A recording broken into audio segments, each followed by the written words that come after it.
Hi! Today is, what today? 26th of this month. Oh well. I came home and Jerry handed me a letter and he said to me that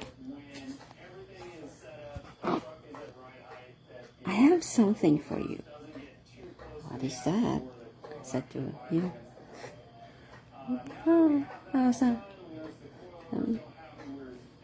Una, pinakita niya yung ano niya, yung bills niya sa Visa card. Tapos, akala ko ako magbabayad sa kanya. Babayad ako sa Visa niya. Tapos, sunod niya, binigay yung isa. Oh my God! This is it! This is it! Andiyon.